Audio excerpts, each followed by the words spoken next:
고위층들도요, 한국을 알아야 이 주민들에게 선전선동을 하든 뭐든 할 거 아니에요. 그러다 보니까 자료를 많이 찾아봐요. 김정일이가요 24시간 남한 방송 봤대요. 근데 이걸 도입하고 풀어넣는 순간 자기 왕권이 무너지는 거예요. 그러니까 안 한 거라고요. 우리가 이 땅에서 일반인으로서 살아가면서 누리고 사는 것들이 북한 고위층들보다 100배 낫기 때문에, 그러니까 이 북한 사람들이, 고위층들이 그래서 목숨을 걸고 탈북하는 거예요. 한국에 온 이 고위층들 보면은 이 사람들은 북한도 경험하고 외국도 경험하고, 특별히 한국에 가서 사는 탈북자들의 유튜브를 보니까 더 오고 싶더래요.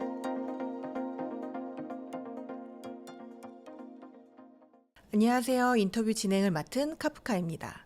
오늘은 강은정 대표님 모셨습니다. 안녕하세요, 대표님. 네. 안녕하세요. 네, 제가 대표님이란 말 들으니까 좀 쑥스럽긴 한데요. 네. 뭐 저도 어쨌든 강은정 TV를 책임지고 운영하고 있으니까 가끔 대표란 말을 듣습니다. 네. 네. 예, 간단하게 예. 이렇게 소개 부탁드리겠습니다. 네. 안녕하세요. 저는 2008년도에 탈북을 했고요. 지금 대한민국에서 이제 조금 있으면 20년이 되옵니다. 강은정 TV를 운영하고 있고요. 여러 가지 방송 활동을 하고 있어요. 오늘 또 이렇게 나오게 됐는데 잘 부탁드립니다. 뭐 20년 되셨으면은 네. 정말 이제는 한국 생활에 익숙해져 계실 것 같아요. 어떠세요? 익숙한데요. 알수록 미지의 세계인 것 같아요. 네. 네. 그런가요? 네. 20년 되었는데도요? 왜냐하면 이게 세상이 발전하는가 동시에 우리 대한민국이 또 특별히 발전했잖아요. 네. 그러면서 이 특별히 그 어려운 세계가 있어요. 소위 투자의 세계. 네. 네, 그래가지고 제가 요즘 좀 딜레마에 빠진 시기입니다. 네. 오늘은 약간 북한 이야기를 많이 네. 여쭤볼 거라서 네. 그럼 질문을 시작해 보도록 하겠습니다. 지금 이제 북한에서 최근에 이제 뭐 식량난, 전력난이 좀 심각해지고 있다, 이런 이야기들이 들리는데 좀 실상은 어느 정도인가요? 저는 이제 아무래도 탈북민들이랑 같이 그 공감대라고 해야 되나? 그 소통하는 채널이 많으니까 이제 쭉 들어보면은 북한이 일단 나아지는 건 하나도 없고요. 워낙 김정은이가 올라오면서 더 쪼이고 있어가지고 지금 뭐 거의 아사자들이 많이 나온다고 하더라고요. 이게 왜냐하면 돈이 있어도 사 먹을 물량이 없대요. 중국이 또 문을 닫아 걸었고, 왜냐면 북한의 그 장마당에 어쨌든 놔두는 그 네. 유통되는 물건의 거의 80%가 다 중국산이었어요. 근데 신기하게도 북한이 그렇게 못 살잖아요. 못 사는 사람들인데도 중국산을 싫어해요. 하도 질이 너무 안 좋아가지고. 근데 그 중국산마저 없으니까 이제는 보세요. 우리가 소위 시장 경제 유동성을 보면서 살아가고 있잖아요. 근데 북한은 그 중국산 거를 다 막아버리다 보니까 북한이 뭐 어디에서 나오고 생산되고 이게 없어요. 아무리 가난해도 북한 사람들도 먹어야 되고 신어야 되고 입어야 되잖아요. 그러다 보니까 북한은 또 이런 게 있죠. 공산주의잖아요. 그게 뭐냐면 이렇게 주민들을 통제하기 위해서 배급을 그 체계를 만들어 놨는데 그게 끊긴 지 오래됐어요. 그러니까 말이 너무 웃긴 게, 그거를 그렇게 자기네들은 법을 갖다가 유지를 한다고 해놓고는 또 주민들은 먹고 살 걸 주지도 않으면서 그 안에서 장사를 하려고 하면 못하게 해요. 그러니까 뭐가 통하겠어요? 뇌물이 통한단 말이에요. 뇌물을 찔러주고 불법 장사를 하는 거죠. 그럼 불법 장사를 하기 위해서는 이게 물량도 있어야 되고 뭣도 있어야 되고 소비도 해야 되고 하는데 그게 없으니까, 물건이 없으니까, 더군다나 있는 사람들조차도 이제는 그 물건이 없어서, 예를 들면 가장 시급한 게 북한 주민들의 쌀인 거죠. 근데 지금은 또 뭐냐? 겨울이 됐잖아요. 그러니까 이 사람들이 더 시급한 거는 소금. 왜? 김장을 해야 되니까. 네. 저는 대한민국에 와서 행사장 갈 때마다 선물을 받고 깜짝깜짝 놀라는 게 뭐냐면, 그 예쁜 소금을 뭐 맛소금, 가루소금해서 이렇게 딱 포장해가지고 줘요. 탁탁 뿌리기만 하게. 근데요, 북한은 이 소금이 쌀보다 더 귀해요. 심지어 저희 진짜 그 고난의 행군 때 너무 살기 힘들 때 소금 동양까지 하러 다녔어요.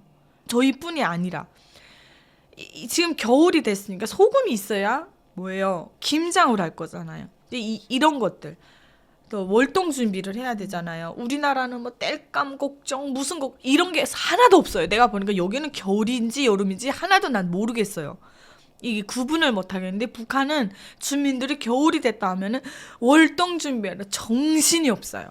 나무도 쌓아놔야 되고 뭐 자식 있는 집들은 솜씨도 두툼하게 하나 해줘야 되는데 이런 것들이 북한에서 생산이 되냐고요. 안 돼요. 오로지 딱 되는 것은 군부대 쪽인데 이 군인들조차도 배가 고프니까 그 자기네 그 1년에 한 번씩 뭐 여름 군복, 겨울 군복이 이렇게 나와요. 그러면 겨울 군복 같은 거를 팔죠. 팔아먹어요. 왜냐? 북한은 제가 말했잖아요.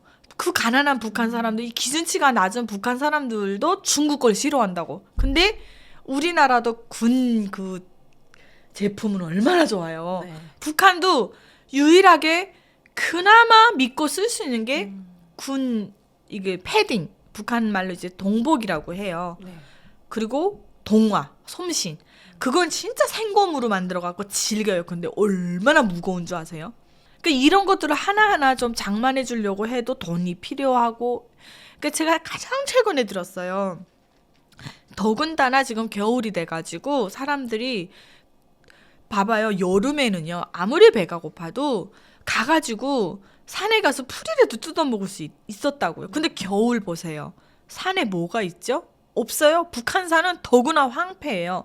거기다가 입을 수가 있어요. 산을 가려면 얼마나 추워요. 북한은 또 대한민국이랑 이게 온도도 엄청 심하게 이게 차이가 나거든요. 제가 살다가 온 그 양강도 대용단 쪽은 백두산 밑이어서 침 딱 내뱉는 순간 얼어버려요. 그 정도로 추워서 제가 한국에 와서 이게 피부가 많이 좋아진 건데 거우시구만요. 피부가 정말 추워갖고요. 여성들이 거의 여기가 다 얼어서 네. 녹잖아요. 집에 들어오면 벌겋고 펄해요. 오딱 주워 맞은 것처럼. 그러니까 우리는 승용차 타고 다니죠. 저는 승용차 타고 왔거든요. 거기다 없으면 뭐예요? 지하철 타고 다니죠. 네. 요즘 이 대한민국은 교통이 너무 거미줄처럼 잘 돼 있어가지고 걸을 일이 없어요. 일부러 걸어야 돼요. 저도 걸을 일이 없어 똥배가 나와서 막 속상해요. 그 정도로 이 차이가 난단 말이에요. 북한 주민들은요 맨날 걸어 다녀야 돼요. 근데 이 추운 겨울에 제가 오늘 올 때 저 얄팍한 이게 이거 뭐야 이거 목수건 하나 머플러 하나 탁 걸치고 왔는데요. 북한에서는요 막 둘둘 감고 다녀야 돼요. 이렇게 하고 걷잖아요. 그럼 여기 성애가 하얗게 껴가지고 무슨 300년 전에 할아버지가 나타난 것 같아요. 그럼 이 성애가 녹잖아요. 녹으면서 이게 물이 들어가가지고 얼굴이 이제 거기다 화장품도 그렇게 못 쓴단 말이에요. 그러니까 지금 뭐 식량난부터 해서 여기까지 와버렸는데 이게 식량난이 해결이 안 되니까 모든 게 다 그냥 줄줄이 거미줄처럼 엮여가지고 북한 주민들의 이제 삶이 너무너무 힘들어지는 거죠. 최근엔 더하다는 거. 그 이유가 뭐냐? 코로나를 그 계기로 완전히 중국을 닫아버리고 지금 또 중국하고 북한이 사이가 안 좋잖아요. 팽당해가지고 러시아에 줄 서는 바람에. 그러니까 지금 시진핑이 또 김정은이를 길들이기에 나섰어요. 뭐 방문을 했어도 실제로 도움은 지금 안 주고 있단 말이에요. 그러다 보니까 참 북한 주민들 앞이 안 보입니다. 네. 너무 안타까워요. 정말 안타까운 상황이네요. 우리는요, 이 하루하루 한국에서 사는 삶은 이거는 기적 같은 거고 선물인 거예요. 네. 저 진짜 아까도 오면서 좀 살짝 개인적으로 힘든 일이 있었는데 이 땅에 오니까 왜 감사를 잃어버려요, 맨날 제가. 그래서 감사를 되찾자. 그러면 이겨낼 수 있을 것이다. 이런 다짐을 하면서 왔어요. 여기 뭐 먹을 걱정이 있어요. 다닐 걱정이 있어요. 뭐 입을 걱정이 있어요. 여기 오로지 걱정은요. 누구보다 더 잘 살 수 있을까? 누구는 인스타에 이걸 올려놨는데 나는 어떻게 하면 저걸 가질 수 있을까? 이 걱정이에요. 그러니까 북한 주민들과 대한민국 사람들의 걱정은 갭이 달라요. 북한에서도 이 북한 내부에 지역 간 격차, 또 계급 간 격차, 이런 격차들이 또 심각한 수준이라고 들었는데요. 어느 정도일까요? 아유, 뭐 북한만큼 격차가 많은 나라가 어디 있겠어요. 이제처럼 지역 간 격차, 이제처럼 계급 격차, 뭐 신분 격차 엄청나게 많죠. 제가 그 신분에 대해서 좀 말씀을 드리고 싶은데요.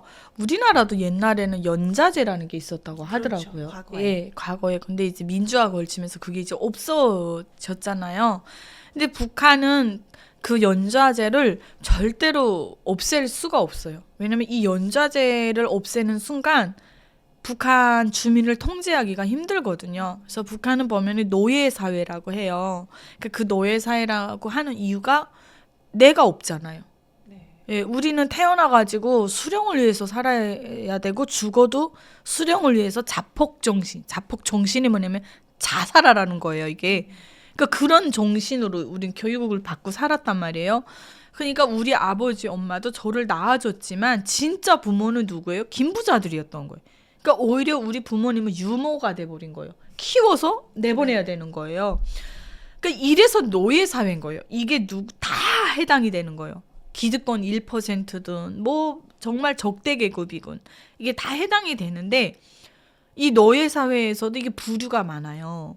이제처럼 사랑받는 노예가 있고 천대받는 노예가 있는데 천대받는 노예는 기독교 후손들 북한 정권의 위협이 되거든요. 네. 그리고 지주, 자본가, 후손들 북한에 이제 정치범 수용소가 있는 거 아시죠?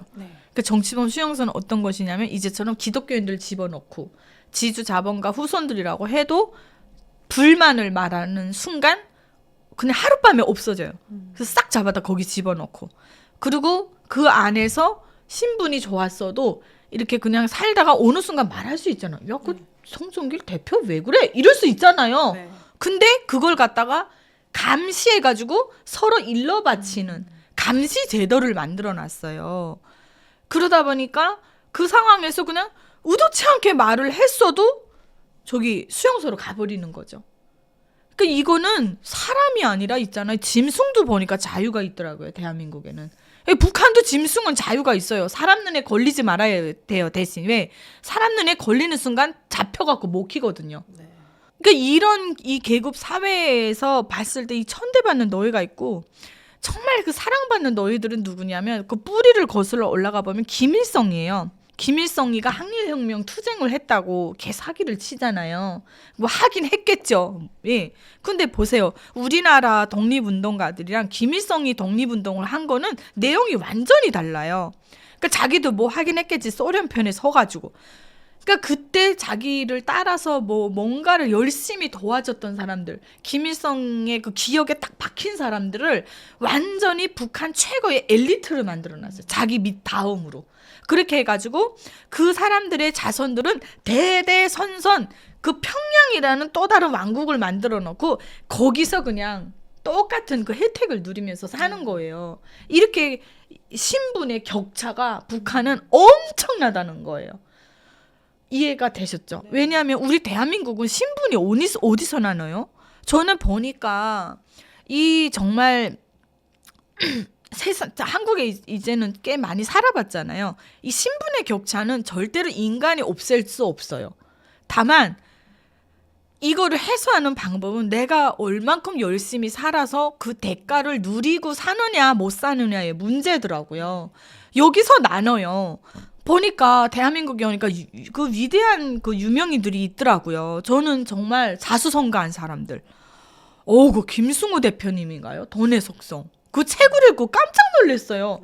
정말 바닥에서부터 자기가 일어나가지고 이제는 거의 뭐 갑부가 됐더라고요.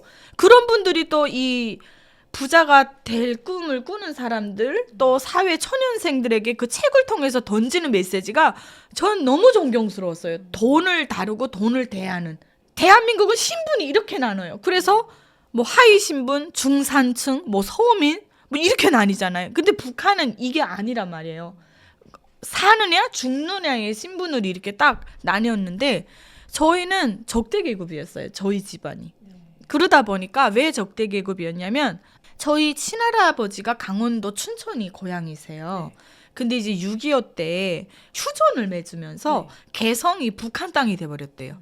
그러다 보니까 북한 사람이 돼버린 거죠.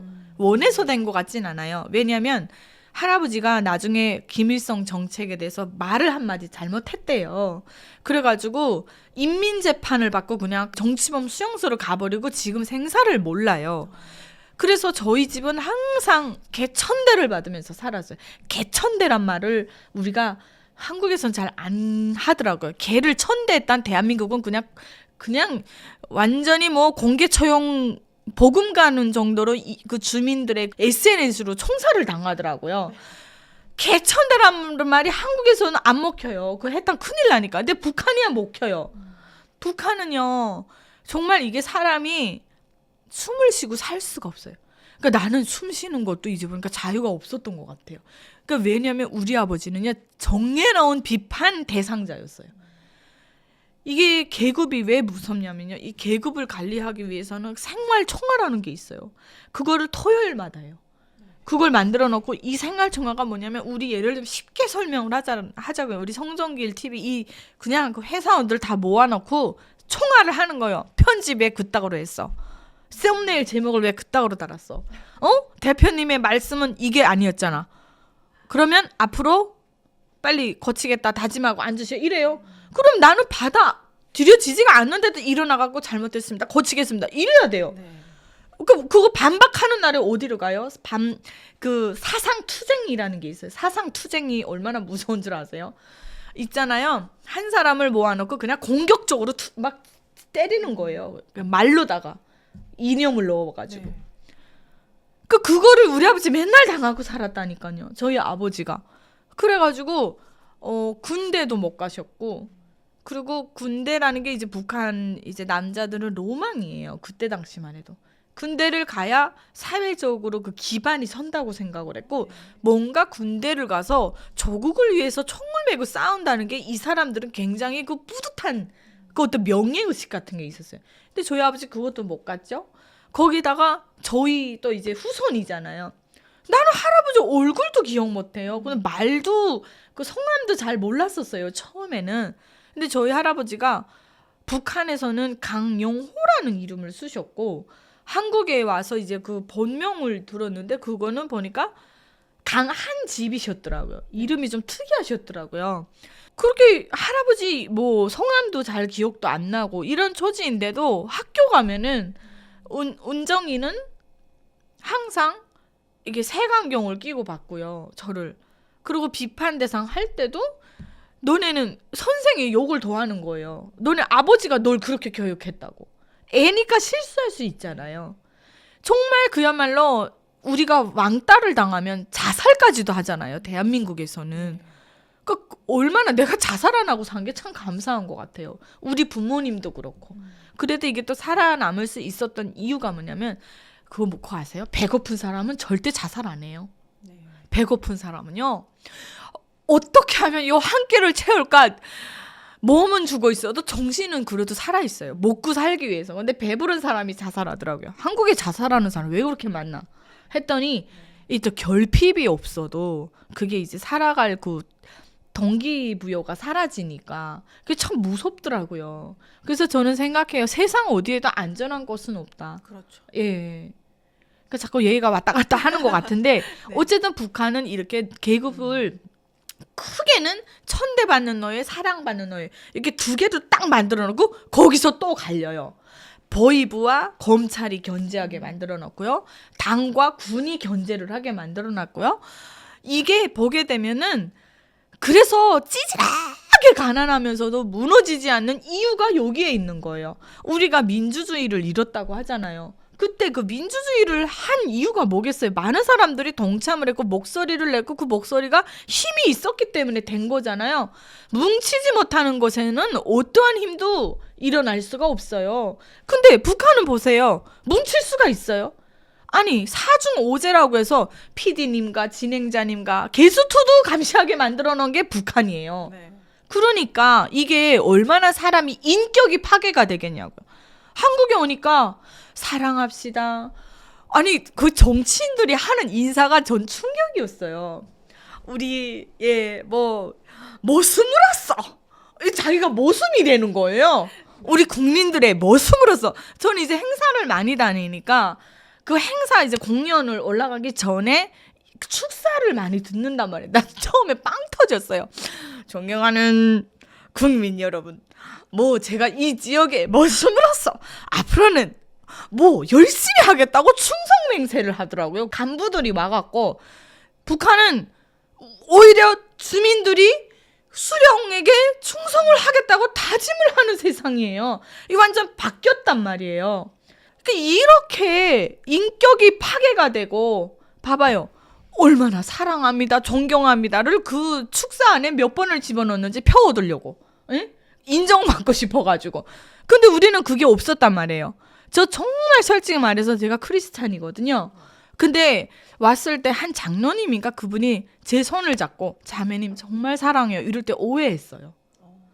왜냐하면 이 사랑이라는 말을 써본 적도 없고요.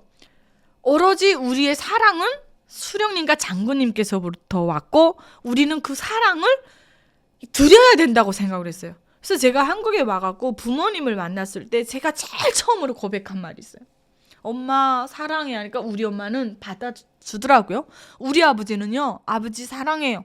난생 처음 고백해봤어요. 사랑한다는 말을. 그거 제일 해보고 싶었어요. 그냥 친구끼리도 사랑한다고 그러고 무슨 직장과 상사끼리도 사랑한다고 그러고 무슨 사랑에 목맨 사람들이야. 노래를 들어도 사랑 없는 노래가 없고 이별에도 사랑이 있고 그냥 사랑을. 그래서 제가 그때 깨달은 거 뭔지 아세요? 아, 인간은 사랑을 받아야 사는 존재구나. 사랑받고 헤어졌다가도 그 새로운 사랑을 만나면 잊혀지고 또 살잖아요. 그러니까 그 정도로 사랑인데 이 북한은 사랑은 없고 오로지 비판하고, 저 비판을 훈련받으면서 받은 사람이라니까요. 그래갖고 우리 탈북민들 중에도 한국에 와서 이게 정착해서 이게 눈을 좀 뜨는 그 계기가 다 달라요. 그러니까 저도 탈북민이지만 저를 보고 느꼈어요. 우리가 이 땅에서 제일 빨리 버려야 될 게 뭔 줄 아세요? 비판하는 습성. 저는 하나님을 믿으면서 비판받지 않으려거든 비판하지 말라고 그러잖아요. 저 그 말 듣고 깜짝 놀래가지고 절대로 저도 이거 버리는 길을 지금 가고 있거든요. 그러니까 그 정도로 있잖아요. 북한은 인격이 파괴가 되고 존중이 없고요. 정말 없어요. 오로지 남아있는 건 6.25 때 그 봉건 사회. 여자가 아침 새벽에 남의 집 찾아가면 재수 없다고 그러고 이따가만 남아있고, 정말 우리가 사회적으로 서로 손을 이루면서 덕을 끼치면서 살아갈 수 있는 문화가 거의 없다는 거예요. 그래서 계급에 대한 얘기를 물어보셔가지고 이 계급이 이렇게까지 연결이 된다고요. 그런데 네. 최근에 보니까 네. 북한에서 거의 한 상위 1%에 해당하는 그런 고위 계급에 속하는 간부들도 네. 탈북을 한다는 소식이 들리더라고요. 예. 그게- 많죠. 네, 고위층이 이렇게 탈북하는 이유는 어디에 있을까요? 그러니까 거기도 뭐예요? 먹어본 놈이 먹는다 이런 말이 있잖아요. 왜냐하면 고위층들이 한국을 더 잘 알아요. 왜 모를 것 같으세요? 쉽게 제가 예를 들어 드릴게요. 우리 북한에서 제가 올 때만 해도 한국 드라마 그 단속하려고 완전히 혈안이 되어 있었어요. 근데 그 단속하는 사람들이 더 많이 봤어요. 뭐가 있나? 근데요, 이 사람들이 그걸 보고 한국을 더 알아버린 거예요. 그것처럼 고위층들도요, 그만큼 북한을 이끄는 사람들이잖아요. 그렇죠. 어쨌든. 그러다 보니까 한국을 연구할 거잖아요. 그리고 한국에 대해서 알아야 뭐예요? 맨날 저 때만 해도 듣고 자란 게 그거예요. 썩고 병든 남조선. 체류탄이 연기를 휘날리고. 그러니까 돈이 없으면 병원 앞에서 죽어. 뭔 개소리요. 여기 와서 죽을 병 갖고 와서 살아난 탈북민들이 얼마나 많은 줄 아세요? 이 나라 의료가 얼마나 위대하고 정말 사람 살리는 정책들이 많은데. 근데 보세요. 아니, 이 사람들이 한국을 알아야 이 주민들에게 선전선동을 하든 뭐든 할 거 아니에요. 그러다 보니까 자료를 많이 찾아봐요. 그거 아세요? 김정일이가요 24시간 남한 방송 봤대요. 한국 와서 알았어요. 근데 김정일이가 남한이 좋다는 걸 느꼈을까요? 느꼈죠, 당연히. 근데 이걸 도입하고 풀어넣는 순간 자기 왕권이 무너지는 거예요. 그러니까 안 한 거라고요. 네. 그것처럼 고위층들도 다 알아요. 모를 리가 없어요. 근데 제가 말했잖아요. 사랑받는 너희, 천대받는 너희. 왜 너에겠습니까? 북한 땅에 태어난 사람은 누구든 바람 앞에 등불이라는 거예요. 제가 어느 채널에 나가서 이런 얘기를 한 적이 있어요. 내가 대한민국에서 거지처럼 살아도 북한의 당간부보단 낫다고 그랬어요. 이 사람들이 대우가 엄청나요. 벤츠 타고 다녀요. 이 고위층들은. 그래서 제가 그 대형단에 살 때요, 당간부들이 이제 쫙 내려오잖아요. 그러니까 당간부라고 우리가 그 중앙당 차는 어떻게 알아보냐면 그 집 동네 똥개도 알아봐요. 왜냐면 얘네는 번호가 달라요. 북한은 개인이 승용차를 몰 수가 없잖아요. 그러니까 차가 거의 없어요. 기업서에 한 대씩 있고, 그런 동네에 벤츠 거기다 새파란 판에 216하고 뒤에 번호가 딱 들어가요. 216은 뭐냐면 김정일이 생일이에요. 2월 16일. 그러다 보니까 그거 보면은 다 알거든요. 이런 사람들이 너무 잘 먹어가지고 배가 이 남산만 해요. 이렇게 나온 사람들이 탁 거기 군을 구경하러 내려온단 말이에요. 일 똑바로 안 하나. 그러니까 이 정도로 이 사람들이 대우를 받고 살아요. 근데요, 당근과 채찍을 같이 준단 말이에요. 이 김부자 놈들이. 조금 말 한마디 잘못하고 뭔가 해이해진 것 같다 하면은 싹 다 몰수를 해요. 그래서 제가 고향이 평안남도 맹산인데 맹산밖에 없어요. 거기로 혁명화를 내려버리는 거예요. 그래서 사상 개조를 시키고 올려버린 거예요. 왜? 거기 와서 농사 일하고 힘들게 일해보니까 내가 누리고 살았던 게 최고였구나. 장군님께 충성 다시 해야지. 이렇게 생각을 거쳐먹고 올라간단 말이에요. 그러니까 이랬던 사람들인데 왜 한국을 안 오고 싶겠어요? 아마 그 고위층들을 탈북한 경로를 보면은 북한에서부터 도망쳐온 사람은 거의 없고요. 외교관이 제일 많잖아요. 이 사람들이 외국에 나와 보니까 미치는 거예요.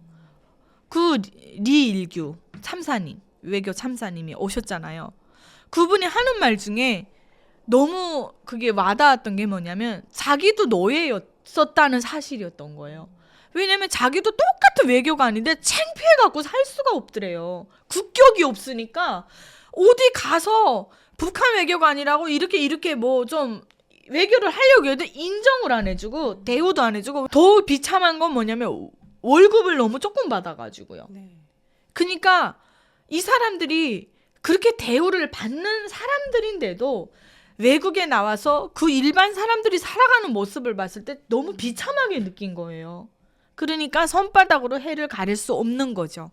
그래서 저는요, 우리가 사내 중내 해도 우리가 이 땅에서 일반인으로서 살아가면서 누리고 사는 것들이 북한 고위층들보다 100배 낫기 때문에 힘을 내실 필요가 있어요. 그러니까 이 북한 사람들이, 고위층들이 그래서 목숨을 걸고 탈북하는 거예요. 우리 같은 경우는요, 그냥 오다가 잡히면 뭐 거기서 감옥 갈 수도 있고, 거기서 뭐 한국행이냐 기독교인을 만나느냐에서 제목이 나뉘긴 해요. 그렇지만 이 고위층들 같은 경우는 올 때 혼자 안 오잖아요. 외교관 거의 가족이 오잖아요. 이거는 몰살이에요. 완전히.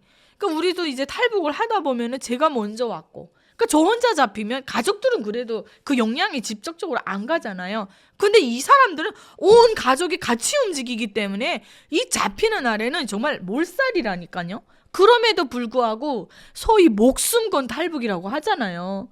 그러니까 뭐냐, 목숨을 걸고 한번 바꿔보자, 이거인 거죠. 그러니까 이제는요, 북한에 제가 충격을 받은 게 정말 상위 1%들이 중국으로 외교를 나온 거예요. 나와갖고 뭘 요구하는 줄 아세요? 로 땡땡 시계를 요구하고요. 이 사람들이 돈은 많은데 북한에 명품 매장이 없잖아요. 그거를 사지 못해서 안달이나 하더래요. 이 정도로요, 누릴 거 다 누리고 싶어 하고 화려한 생활을 산단 말이에요. 근데 이 사람들이 왜 한국을 봤을 때 그걸 직접적으로 누려보고 싶지 않겠어요? 또 반대로 이런 사람들도 있겠죠. 왜냐하면 그 북한 땅이라는 곳에서 정말 성 같은 집을 짓고 사는 고위층들이 많거든요. 근데 이 사람들은 또 이런 거예요. 내가 충성하면 할수록 이걸 더 누리고 살 수 있기 때문에 목숨 걸고 지켜야 된다. 왜? 한국 사는 사람들 다 알아요. 알매도 불구하고 자기가 그 상황을 벗어날 수 있는 방법이 없으니까 충성하면서 사는 사람들도 많다고 하더라고요. 근데 이제처럼 한국에 온 이 고위층들 보면은 정말 외국으로 나왔던 사람들, 이 사람들은 북한도 경험하고 외국도 경험하고 특별히 한국에 가서 사는 탈북자들의 유튜브를 보니까 더 오고 싶더래요. 제 채널을 본 사람들도 있더라고요. 그래가지고 이제 사람들이 이렇게 오는데 여기서 끝이 아닌 거예요. 이 사람들이 한국에 와서 활동하면서 사는 게 비밀이 어디 있습니까? 요즘은 탈북민 유튜버도 다 북한으로 몰래 들어가요. 실제로 도망친 사람들이 저 변절자들이 가서 사는 삶이 너무 궁금한 거예요. 북한 주민들은. 그래갖고 첫 번째로 태용호 공사. 그러니까 한국에 와서 막 국회의원도 되고 막 이래가지고 그게 그 평양에 있는 그 기득권들, 그 고위층들에게 엄청난 영향을 미쳤다고 하더라고요. 그러니까 이 사람들이 이렇게 의식이 막 한꺼풀 이제 벗겨지는 거죠. 그 끝이 어디며 그게 이제 그 끝이 어느 지점에서 날지는 우리가 신이 아닌 이상 알 수가 없잖아요. 그래서 저는 최근에 또 뉴스를 봤는데 태국인가 거기로 통역원이 나왔대요. 그 사람이 또 도망쳐왔어요. 지금 망명했어요. 한국으로. 가장 최근에. 그러니까 이 고위층들의 탈북은요, 늘어나면 늘어났지 줄어들진 않을 것이다 라고 보여지고, 반대로 늘어나면 늘어날수록 김정은은 못 도망치게 하려고 계속해서 감시를 할 것이며, 더 심해지겠네요. 그렇죠. 외국으로 외교관 파견하는 거를 굉장히 주춤하게 될 것이며, 그러다 보면은 북한은 더 자연스럽게 왕따가 되겠죠. 더 고립이 될 예, 수밖에 없겠네요. 그렇죠. 그래서 저는 참 이 악의 고리 이거 어떻게 하면 좋아요? 그냥 너희들끼리 알아서 먹고 사라고 딱 풀어놓으면요, 북한 주민들 일 잘해요. 제가 탈북한 이유가 뭔지 아세요? 저 죽어라 나가서 수령을 외쳤는데 한 달 월급이 800원이었어요. 북한 돈으로. 근데 그 당시 쌀 1kg에 1,500원 했어요. 아니 우리 진행자님 같으면 쌀 500g 받으면서 이 일을 하고 싶겠어요? 저 돈 때문에 탈북했어요. 사상은 빨겠어요. 그러니까 이게 북한 사람들이요, 너네 먹고 살게만 우리 절로 먹고 살게 알아서 하게끔 좀 내버려 두세요 하면은, 그러니까 주는 거 안 먹을게. 우리가 벌어서 먹고 세금 내라는 거 낼게. 그러니까 우리끼리 장사만 좀 하게 해줘 해도 북한은 일어선다니까요. 그러면 우리가 통일 요즘 다 하기 싫어하잖아요. 근데 우리가 이제 수준도 높아지잖아요.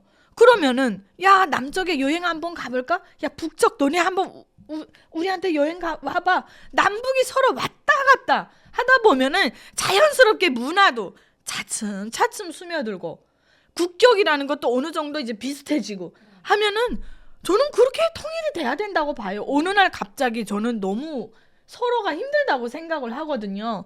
근데 이거를 왜 안 하겠어요? 자기 그 죽어서도 못 가져가는 그놈의 권력 때문에. 김정은, 김일성, 김정이 어디가 있을 것 같아요? 김정은이 갈 것이 지옥밖에 더 있겠어요?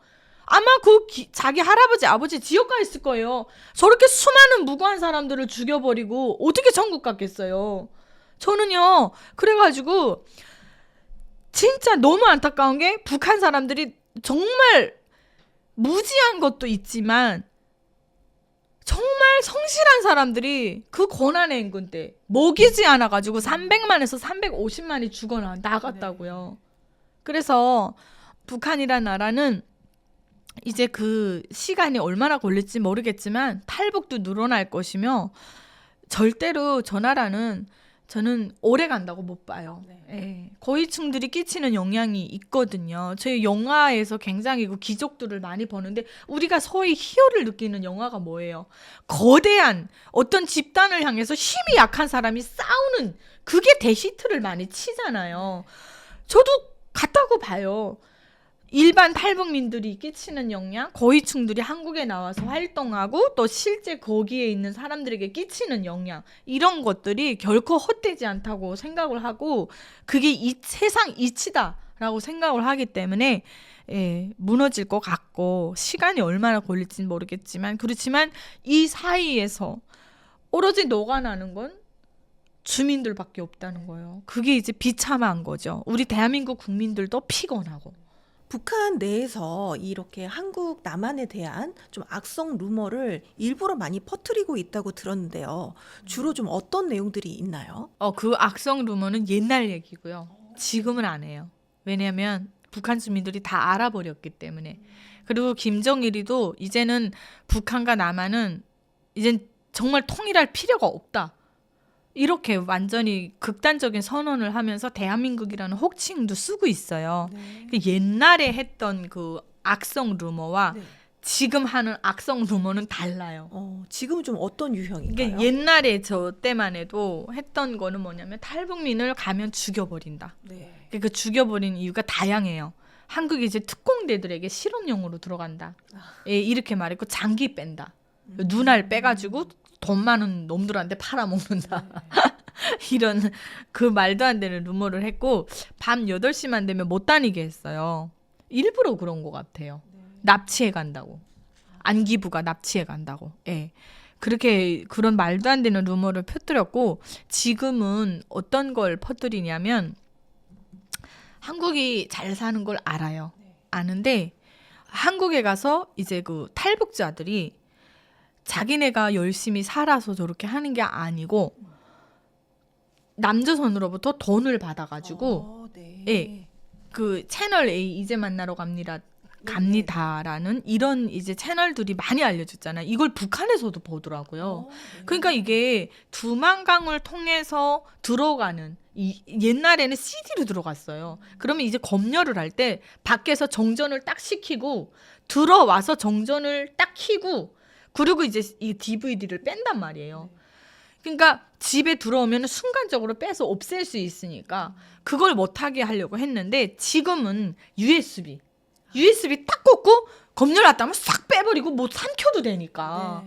그러니까 이게 바뀌었단 말이에요. 그러니까 이런 것들이 활성화가 되고 계속 이거 보는 것도 업그레이드가 되면서 북한 당국이 이제 막 손 쓸 수 없는 상황까지 가버렸더라고요. 근데 가장 이제 일부에서도 얘기했지만 탈북민들이 사는 걸 보고 그렇게 부러워한대요. 그러다 보니까 이 탈북민들의 삶을 갖다가 폄하를 시키고 훼손을 해서 북한 주민들의 사상을 결집시켜야 되겠는데 그게 이제 잘 안 됐던 거죠. 그러니까 돈 받고 나서 저런 짓을 한다. 예. 그리고 나서 실질적으로 북한 주민들에게 이제 피부에 와닿는 그 루머를 앞서서 실제적인 증언 같은 걸 해버리기 위해서 한국에 있는 방송인들을 납치를 계획을 해요. 북한이. 저도 그 납치에 넘어갈 뻔했는데 너무 감사하게 제가 딱 캐치를 하고 안 갔어요. 저 외국에서 납치될 뻔했어요.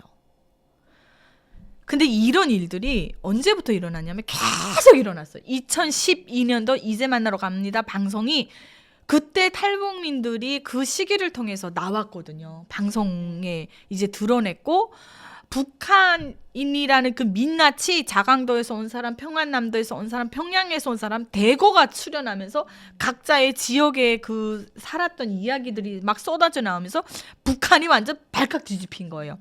이렇게 되다 보니까 방송인을 하나를 납치를 해가지고 와가지고 이제 북한 주민들에게 증언을 하게 해야 되는데 거기 걸려든 게 임지연인 거예요.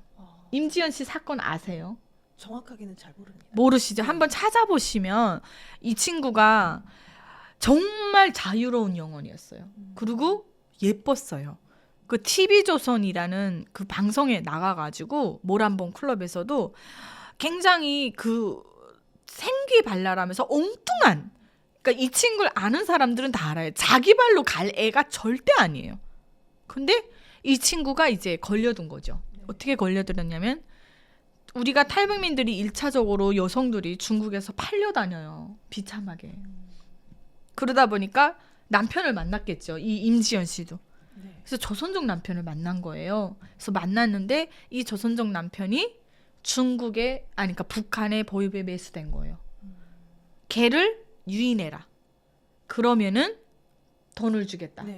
그러니까 그렇게 됐대요. 일단 저도 여러 군데를 통해서 들었는데 그래서 얘가 이 임지연이는 한국에 살고 있고 근데 얘가 그렇게 효녀였대요.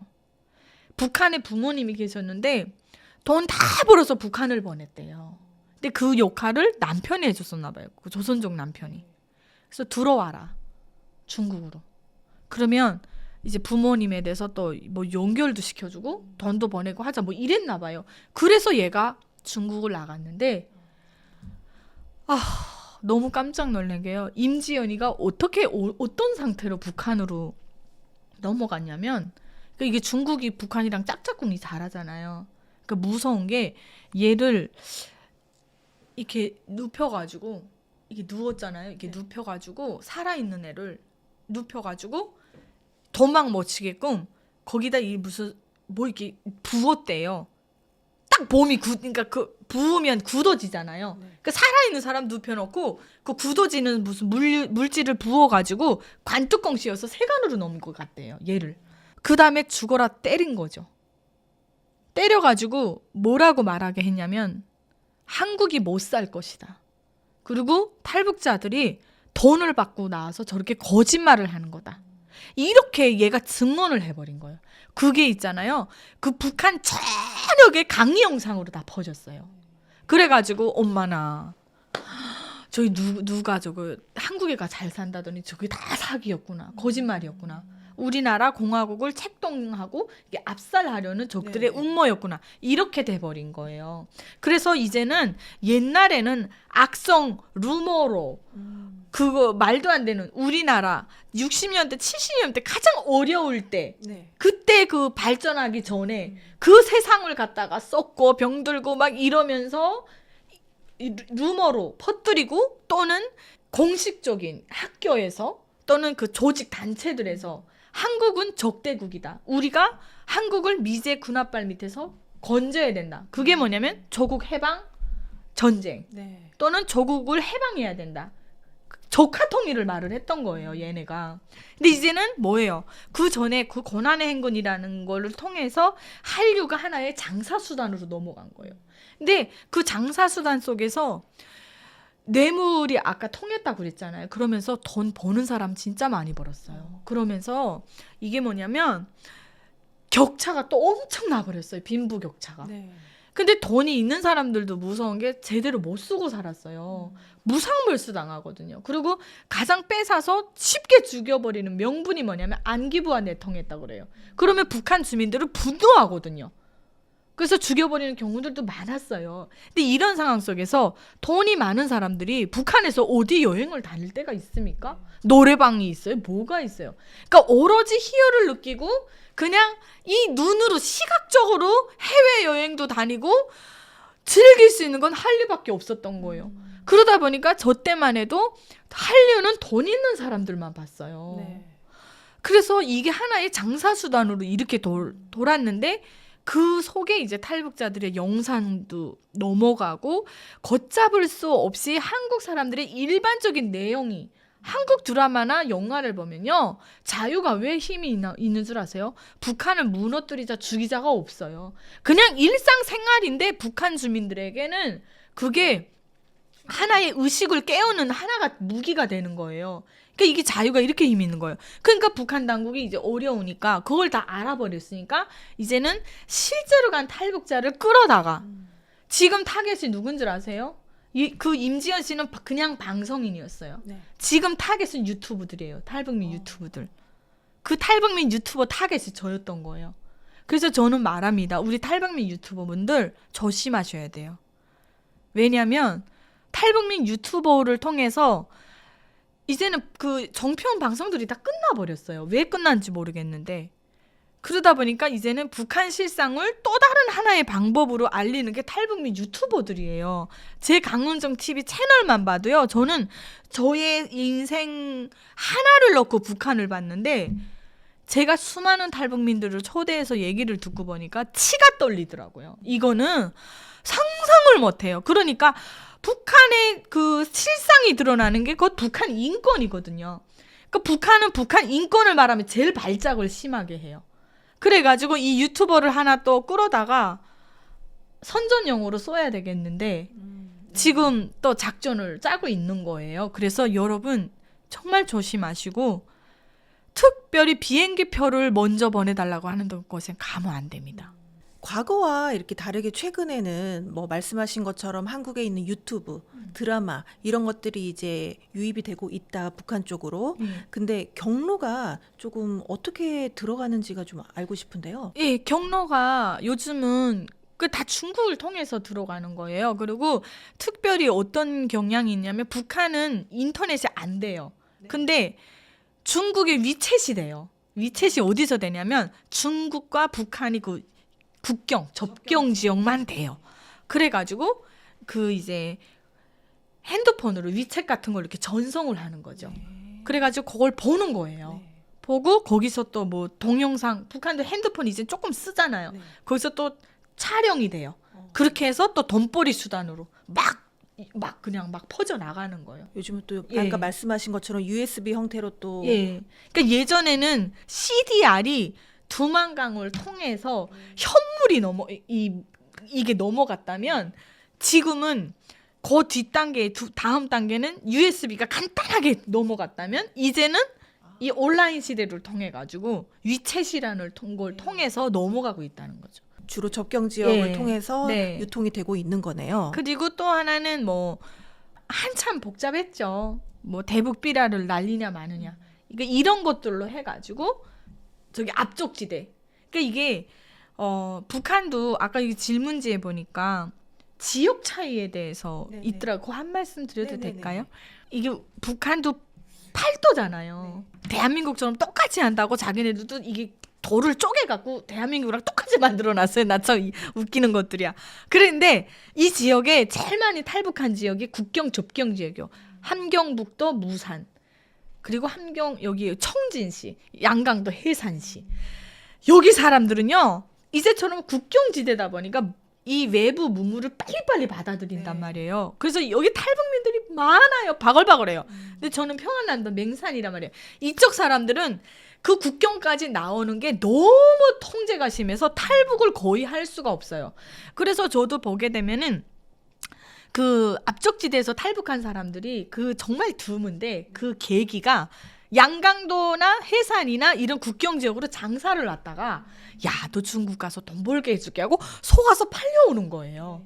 그러니까 이 정도로 받아들이는 그 문물이 이게 차이가 나다 보니까 압적지대 사람들은 아직도 전쟁 일어나면 수령님 만세하고 싸울 사람들이 있고 국경지대는 전장만 일어나 봐라 그냥 뭐 도망가겠다. 그렇죠. 이렇게 사람들이 의식 차이가 있는 거죠. 예. 그러다 보니까 참 어찌 보면 저도 양강도 대용단이라는 곳을 통해서 국경을 통해서 탈북을 했는데 이제 배가 고파서 굶어 죽을 위기를 넘기고 그쪽으로 이사 오게 됐거든요. 그게 신의 한 수다. 저는 그렇게 생각합니다. 그렇다면 대표님은 맨 처음에 이렇게 북한에서 계실 때 남한에 있는 이런 문화 정보를 처음 접했던 순간은 언제세요? 그게 너무 재밌는 게 저는 옥경이 따라갔다. 옥경이라고 제 친구가 있었어요. 얘가 재미난 거 보여주겠다는 거예요. 근데 그때 걔 남자친구가 철수였어요. 근데 그때는 남자들이요. 옛날에는 막 그 칼을 왜 차고 다니나 몰라. 그러니까 이게 하도 없는 사회다 보니까 막 보여주기 식이 그 유행이었어요. 그래서 막 단도도 차고 손톱 깎게 발톱 깎게까지 여기다 쩔렁쩔렁 남자들이 차고 다녔단 말이에요. 그런 오빠가 멋있어 보이는데 어느 순간 야, 나한테 남조선 드라마 있어. 이러면 그 오빠는 동네에서 신이 돼버리는 거예요. 그 이 철수가 그랬단 말이에요. 이놈 새끼가. 근데 끝내 얘가 잡혀서 갔어요. 근데 얘 남자친구였어요. 근데 저를 너무 이 옥경이가 친한 친구로 생각하다 보니까 가서 봤는데 그게 천국의 계단이었어요. 근데 나는 그때 그게 남조선 드라마란 건 알아도 우리 같은 민족이니까 말은 통하는데 알아듣기도 힘들었고 다만 제가 그걸 보면서 뭘 느꼈냐면 뭐 우리나라는 뭐 살만하네 못 사네 이게 아니라 엄마나 인간의 슬픔이 저런 거야 이렇게 느꼈어요. 그 은서가 난 지금도 눈물 날 것 같아. 그 컵 있잖아요. 컵 물컵에 그 가족들 그림이 그려져 있잖아요. 그거 넣고 아빠, 엄마 뭐 하고 무슨 오빠 나는 다시 태어나면 나무로 태어나고 싶어. 헤어지고 싶지 않고 우리는 그런 인간적인 대사나 그런 거 생각도 못 하고 살았거든요. 기계적으로 살아왔단 말이에요. 교육을 그렇게 세뇌를 받다나니까 저는 그 드라마를 통해서 그걸 느꼈고요. 그리고 저렇게 잘 살고 막 시골에 승용차가 왔다 갔다 하고 막 미국 유학 가고 그 성애교 입고 나오는 머리 스타일이며 옷이며 그래서 제가 한국 오자마자 성애교 그 머리 스타일 그거 똑같이 생머리 하겠다고 갔는데 그 잘못한 이모한테 가서 머리 다 태워버렸어요. 그러니까 그 정도로 그런 걸 느꼈었고 근데 그걸 보면서 딱 하나 저건 거짓말이다 그랬어요. 세트장이다 그랬어요. 어떤 걸 보고요? 그냥 집도 얼마나 멋있어요. 네. 예?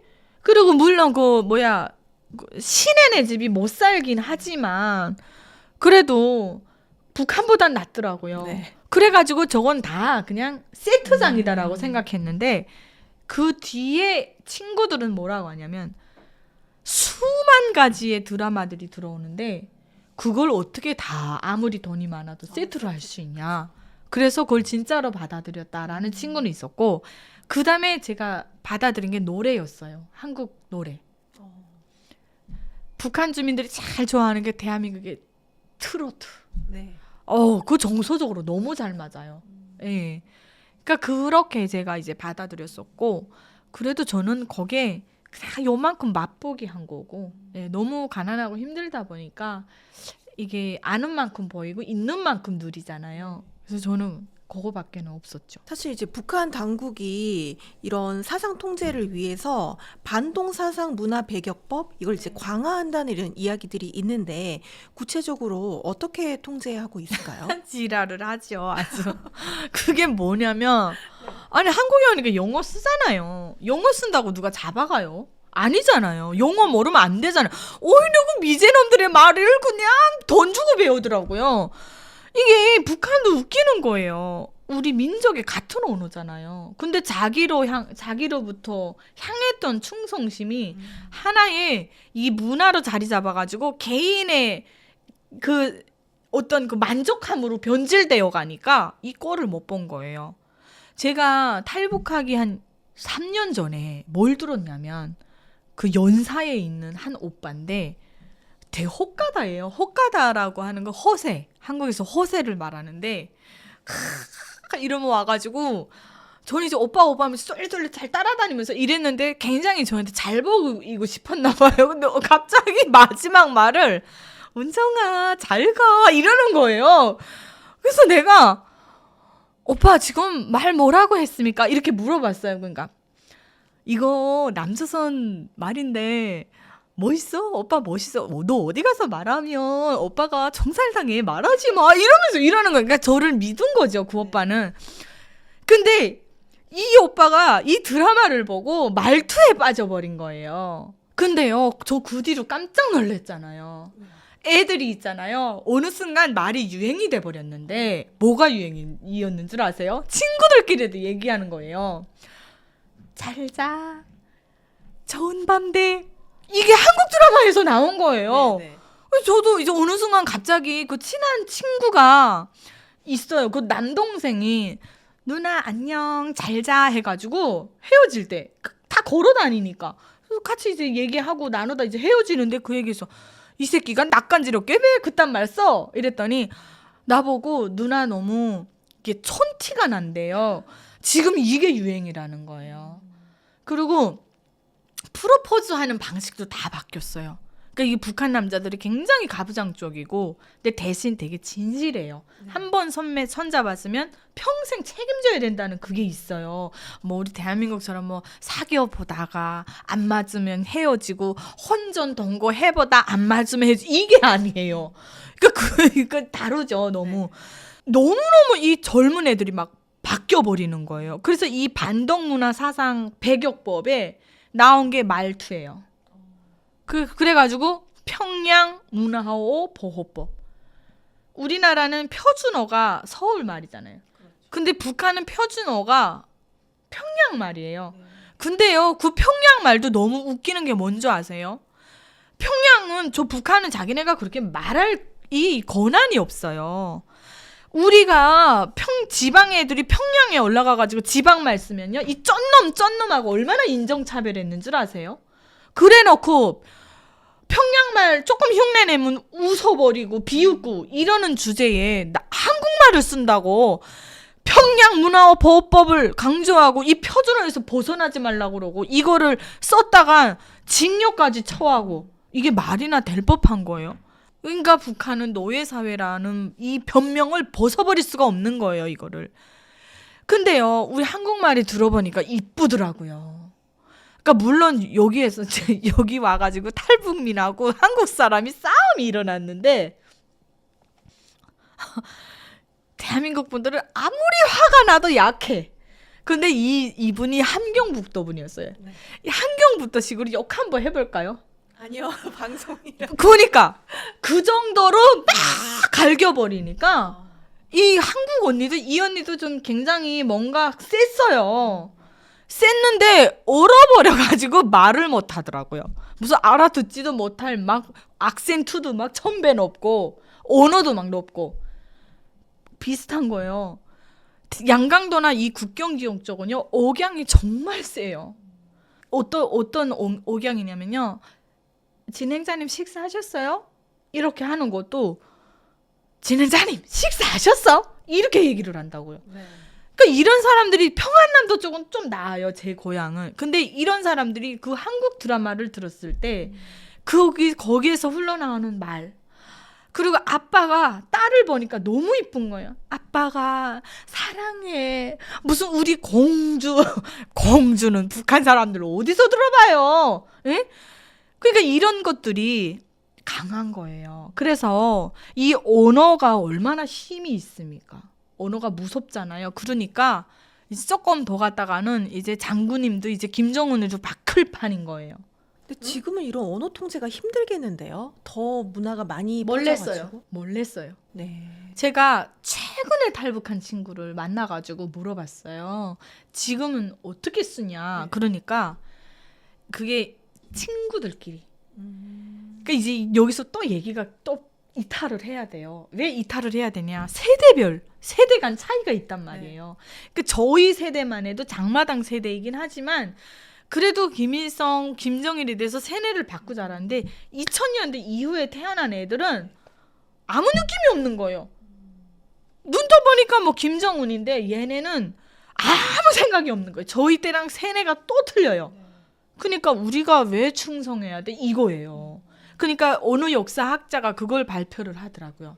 이제 북한의 그 김일성이 때 네. 정권 잡았을 때부터 살아온 사람들이 그때가 30대였던 사람들이 이제 조금만 지나면 다 죽는데요. 네. 그러면 한 세대가 가버리는 거잖아요.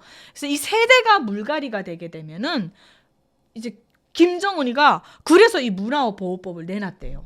이 세대가 가버리게 되면 지금의 MZ들은 너무 자유로운 거예요. 네. 그 친구들끼리 이제 몰래 쓰다가 다른 뭐 단체나 이런 뭐 일하는 장소나 뭐 혁명 역사 도록을 외워야 되는 그런 선전실 모임 이런 데 가서는 또 북한 말을 쓰는 거예요. 왜? 생존하기 위해서.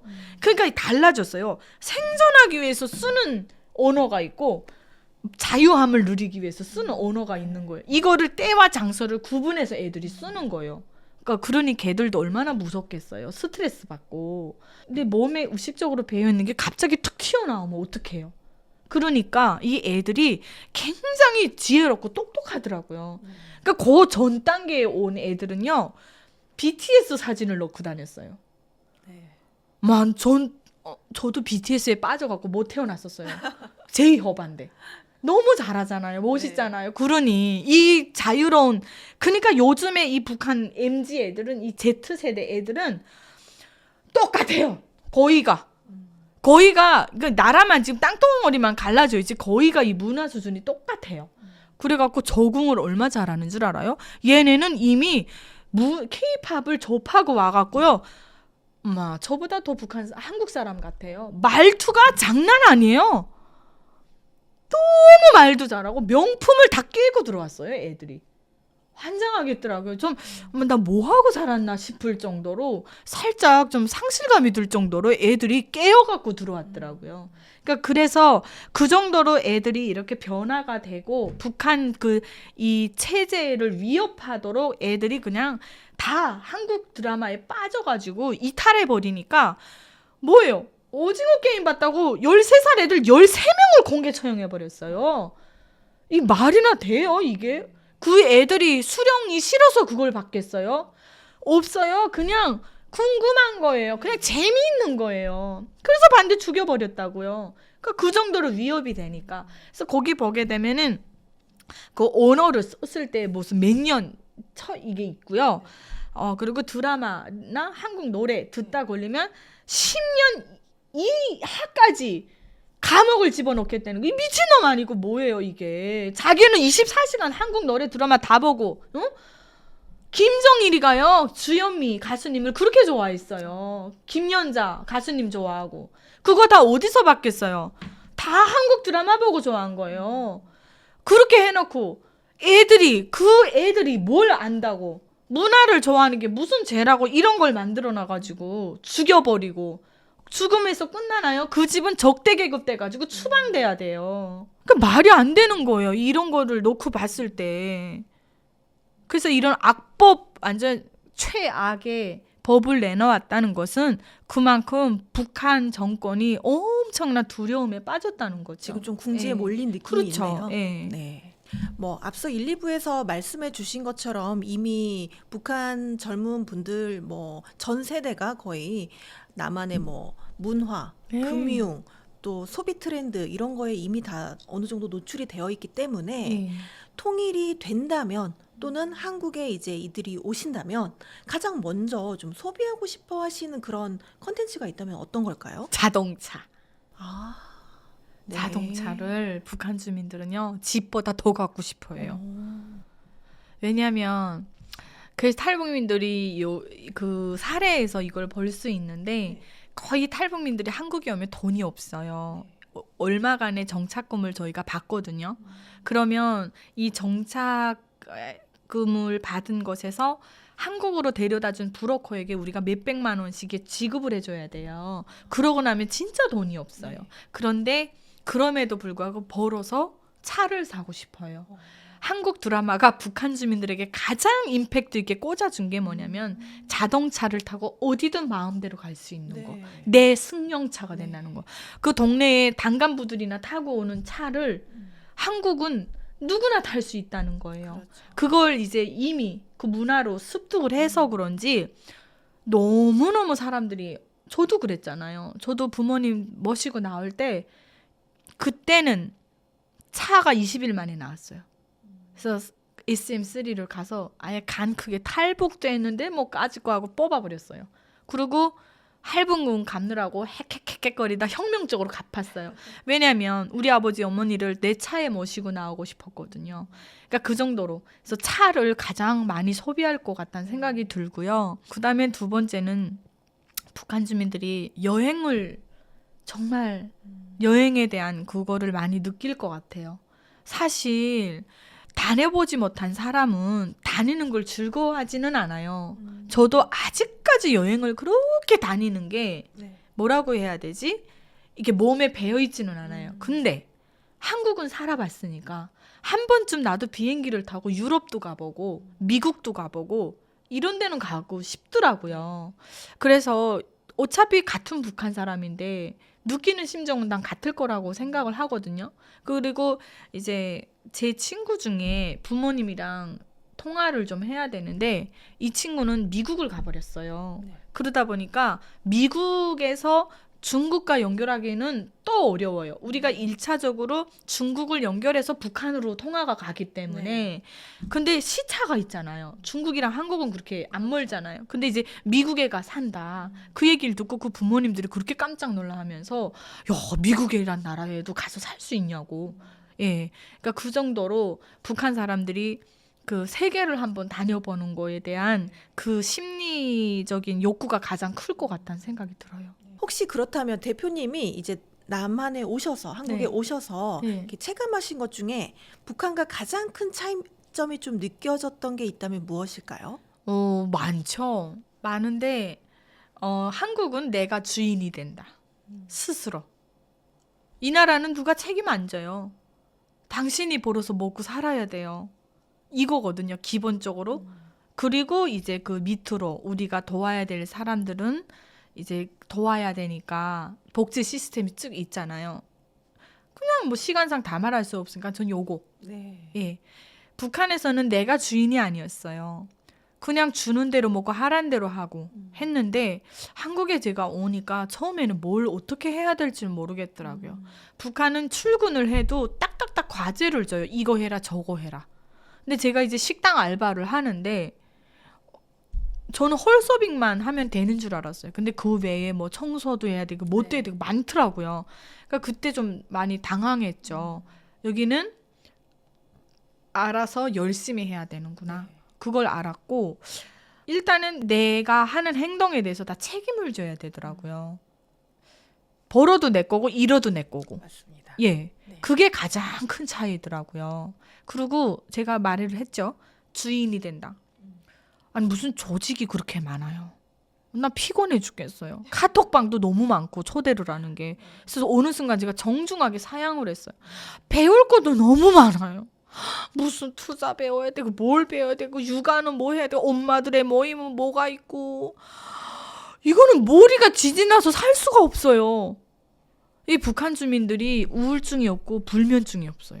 왜냐하면 배고픈 사람은 우울증이 올 수가 없거든요. 먹고 살아야 돼서 딴 쪽으로 생각이 가야 되기 때문에. 네. 그리고 북한은요 새까매요. 전기가 없어서. 그래서 밤 9시만 되면 다 들어 누워 자고 눈 뜨는 시간이 5시예요. 새벽. 자동이에요. 이게 알람 시계도 없는데. 그만큼 뭐예요? 이건 단순하다는 거예요. 그렇죠. 근데 장단점인 거잖아요. 근데 대한민국은 너무 벌 게 많고. 그 수면 이거 다 깨져버리고. 예? 좀 이거 휴대폰 금식, 인터넷 금식 이런 것도 좀 했으면 좋겠어요. 어느 순간 저도 중독이 돼 있더라고요. 이런 것들이 너무 차이가 많이 나고요. 어디 항상 초대돼서 가면은 딱 느낀 게 그거예요. 막 사람들이 너무 주인인 거예요. 제가 무슨 어떤 동아리 같은 모임에 행사가 초대돼서 가도 너무 많은 사람들이 자발적으로 온 거예요. 그래서 처음에는 그러니까 뭐 줘서 북한처럼 뭐 줘서 이거 모이고 막 이런 줄 알았는데 일단 주인이 의식이 있고 그 안에 들여다보면 내 가치관이 통하고 더 나아가 보면 내 이익이 있기 때문에 모이더라고요. 그게 북한과 대한민국의 가장 차이나는 점인데 거기서 선별을 잘 해야 되겠더라고요. 너무 날고센 사기꾼들이 많아가지고 이 다단계도 너무 멋있게 포장을 해놓으면 경제적 지식이 없고 시장 경제에 경험이 없는 탈북민들은 진짜 잘 당하겠더라고요. 네, 예. 맞는 말씀이십니다. 그렇다면 한국 이제 넘어오셔서 좀 가장 감동받았거나 감사했던 경험을 하나만 꼽자면 무엇이 있을까요? 저는 이게 북한에서는 맨날 어버이 사랑, 수령 이딴 걸 듣고 살았는데 피부에 와닿진 않았거든요. 근데 한국에 오니까 나를 나답게 만들어주려고 하는 정책들이 많더라고요. 제가 배고픈 시절을 보내다 보니까 학교를 못 나왔어요. 졸업장만 받았지 솔직히 머리는 빈 거죠. 못 배웠으니까. 부끄러웠어요. 제가 한국 사회에서 살아가는 게. 그래서 또 열심히 일을 해서 돈을 모아야 부모님을 모셔올 수도 있고 언니 오빠를 찾을 수 있기 때문에 돈 버느라고 전 대학 갈 생각조차도 못했어요. 그래서 27살에 제가 검정고시라는 것을 갔어요. 갔는데 할머니들도 검정고시를 본다는 거예요. 처음에 너무 부끄러워갖고 나 이 나이에 어떻게 갈 수 있을까 했는데 할머니들도 검정고시를 치러 온대요. 거기서 제가 기가 확 살았어요. 그래서 제가 요 신림에 있는 우리들 학교에 갔어요. 갔는데 어머, 저 같은 탈북민 동갑들도 너무 많고 선생님들이 너무 따뜻한 거예요. 근데 이 선생님들이 그 쥐꼬리만한 월급을 받으면서 다 자원봉사로 오신 분들이에요. 근데 사랑이 너무 많아요. 밥도 너무 맛있게 해서 먹여주면서 문화체험도 너무 많고요. 저희를 데리고 뮤지컬도 관람 가고 스테이크 썰러도 데려가는 거예요. 근데 이거를 또 교회나 이런 기업들에서 후원을 해준다는 거예요. 이게 무슨 말이 되는 소리예요? 제가 통과됐어요. 졸업했어요, 저. 저는요, 그때 저는 한국에 와서 가장 행복한 시절을 꼽으라 그러면 그때예요. 정말 동심으로 돌아가가지고 아무 걱정 없이 선생님들이 사랑을 받으면서 먹여주면서 그 사이에서 난 공부만 하면 되는 거예요. 너무 행복했어요. 나를 사회에 진출을 할 수 있도록 그 내 빈자리를 채워줄 수 있는 시스템이 있다는 게 저는 너무 감동이었어요. 근데 또 반면에 예. 또 한국에 오셔가지고 또 외로운 시절도 있으셨을 것 같고 음. 또 힘든 일들도 많이 있으셨을 것 같은데 네. 가장 좀 힘드셨던 부분이 있다면 어떤 부분이었을까요? 가장 힘든 부분은 정말 외로움이었죠. 그게 뭐였냐면 그래서 이제 아까처럼 선생님들이 이게 따뜻함이 더 와닿았던 것 같아요. 제가 막내거든요. 2녀 1남 중에 막내인데 솔직히 집에 들어와서 불을 못 끄고 잤어요. 너무 싸늘한 외로움이 커서. 왜냐면 그게 뭐였냐면 사람이 이게 배만 채운다고 해서 사는 동물이 아니라는 걸 제가 그때 느꼈는데 대한민국에 오니까 누가 날 통제하는 사람도 없잖아요. 그리고 먹고 싶은 거 먹을 수 있잖아요. 그럼에도 불구하고 이 외로움의 자리가 진짜 무섭더라고요. 반대로 북한에서 외로울 새도 없었고 외로움을 몰랐어요.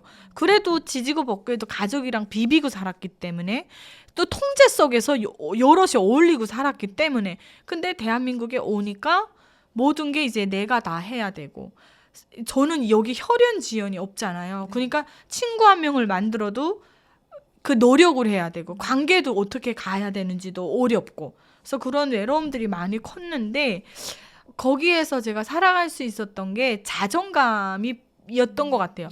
자존감이 사실은 없었는데 제가 사회생활을 하면서 무대에 서가지고 사람들한테 박수도 받으면서 용돈도 막 찔러주는 거예요. 그래가지고 그때 잘한다. 아유, 이 어린 게 얼마나 힘들었으면 그 사선을 넘어왔을까 할 때 위로가 되더라고요. 그때 이제 조금씩 물론은 제 통장에 돈이 쌓여나가는 걸 보면서 자존감을 좀 높이긴 했죠. 그래서 외로움이 가장 무서웠다. 이 말씀을 드릴게요.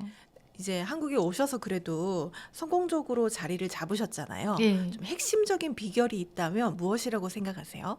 제가 좀 깜짝 놀랐어요. 저는 아직까지 내가 뭐 성공한 사람이라고 생각은 안 하는데 그냥 다만 방송 활동을 조금 하다 보니까 사람들이 그렇게 봐주시는 것 같아요. 근데 탈북민 한 사람이 저한테 고백을 하더라고요. 자기가 오다가 저기 어디 동남아로 통해서 왔는데 그 대사관에 성공한 탈북민하고 딱 나와서 내 걸었는데 제가 있더래요. 그래서 그때 자존감이 올라갔는데 성공한 비결은 제가 신앙생활이었던 것 같아요. 그러니까 다른 샛길로 빠지지 않도록 제가 레르를 잘 탔던 것 같아요. 거기서 좋은 사람들 많이 만나고 좋은 영향을 많이 받았어요. 그러니까 사람을 잘 만나야 되겠더라고요. 그래서 저는 처음부터 사람들을 너무 좋은 분들을 만났어가지고 그 사람들의 영향이 일단 컸고요. 그리고 제가 이렇게 방송 활동을 조금씩 하면서 하다 보니까 그 좋은 일들이 굉장히 연결이 많이 됐어요.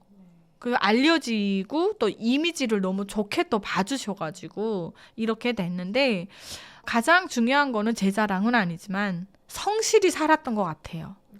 딴 거 안 바라보고 내일 그냥 꾸준히 하면서 했는데 여기에서는 국가와 자유시장경제라는 시스템이 뒷받침을 해줬죠.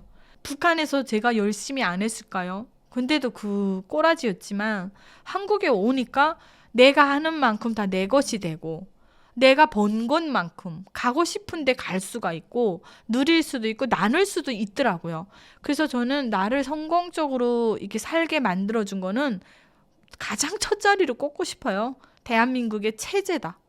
이게 없다면 내가 무슨 노력을 해도 안 됐을 거예요. 그러니까 물론 노력해도 안 되는 경우가 있죠. 근데 사람이 노력이라도 할 수 있다는 게 얼마나 이게 축복이에요. 그리고 노력을 했다가 안 돼서 실패를 했다 합시다. 성공한 사람들 보니까 다 9번 실패하고 10번째 성공했던데요. 그래서 저는 이 체제가 저를 성공하게 만들어줬다고 생각해요. 그리고 제가 말하는 성공은 뭐냐면 제가 돈이 그렇게 많지가 않아요. 그렇게 많이 버는 것도 아니지만 제가 이제는 정상적인 사고로 저는 대한민국 반열에 들어섰다고 생각을 해요. 이제 조금 보이니까. 그리고 이제 저도 뭘 어떻게 투표를 해야 될지 아니까. 그래서 내가 잘 사는 방향이 어딘지를 아니까. 그래서 성공을 한 것 같아요. 네. 예. 멋지십니다. 감사합니다. 그래서 이 채널도 열심히 봤어요. 네. 그럼 끝으로 예. 이제 북한에 남아 계시는 분들에게 꼭 전하고 싶은 메시지가 있다면 말씀해 주시면 좋을 것 같습니다. 아, 그러게요. 할 말이 많은데 지금 너무 추워졌잖아요. 네. 이게 북한 주민들은 사계절이 고통입니다. 여름에는 풀베기 해야 되고 그 떼약볕에 에어컨도 없고 그런 데서 살아남아야 되고 또 가을은 가을대로 나가서 농촌 동원에 그냥 무보수로 나가 일해야 되고 먹고 사느라고 또 노력해야 되고 그렇지만 가장 혹독한 건 추위거든요. 북한 주민들은 거기가 내복 한 벌이 제대로 된 게 없어요. 그래서 참 제가 이 땅에 사는 게 뭐 너무 제가 잘나서 와서 제가 사는 게 아니라 저도 참 뭐라고 설명은 못 하겠지만 이 땅에 살면서 북한에서는 여러분들을 생각할 여유가 없었지만 제가 여기 살면서 눈만 뜨면 생각나는 게 북한 주민들입니다. 그래서 그냥 겨울에 그 의료도 약한 그곳에서 감기 걸리지 마시고요. 따뜻한 물 많이 드시고 어떤 일이 있어도 그냥 살아만 남으셨으면 좋겠어요.